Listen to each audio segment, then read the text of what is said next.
this boy's first day of school. He sat in the third-year top dog seat. Nam Sung-shik saw his spot taken by some stranger. He rudely told him to get lost. Lee JJ had barely managed to get admission. He didn't want to cause trouble, so he politely apologized to Nam Sung-shik. Nam Sung-shik took this humility as weakness. He immediately demanded money. Lee JJ hesitated for a moment. He pulled out a few bills from his wallet, but when Nam Sung-shik reached for them, he suddenly pulled the money back.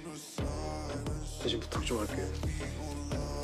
나 좀 조용히 지내고 싶거든. Nam Sung-shik smiled, pretending to understand, but then made an outrageous demand. He wanted 100,000 won in protection money every week from now on. Otherwise, he'd have to pay with his body. After hearing this, Lee JJ stuffed the money back in his pocket. He stared at him quietly.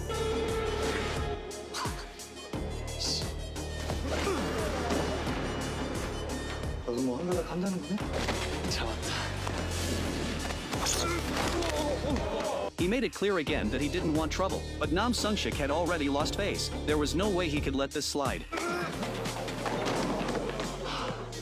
He was about to strike again, but the homeroom teacher suddenly appeared. Nam Sung-shik had no choice but to back down for now. Originally, Nam Sung-shik was the boss who controlled the third grade, but ever since a new transfer student came to this school, he had lost his former authority. Transfer student Lee Jae-yum had just arrived to register for his new class. The homeroom teacher immediately warned all the students. Lee Jae-yum ranked first in the entire school at Seomun High School. Don't cause trouble or bully him. The class troublemaker Choi Honael didn't care about this at all. He even sneered, saying, so what if he's first place? He's just a transfer student. Lee Jae-yum was born into a wealthy family, but his father's supervision of his studies was borderline insane. Every time he went to cram school, his father would demand he take photos to prove his arrival. He'd even stand beside him and watch while he studied in his room. His father's profession was related to medicine. He forced Lee Jae-yum to write down doctor as his life goal, and whenever Lee Jae-yum got a question wrong, his father would tap his forehead with his finger.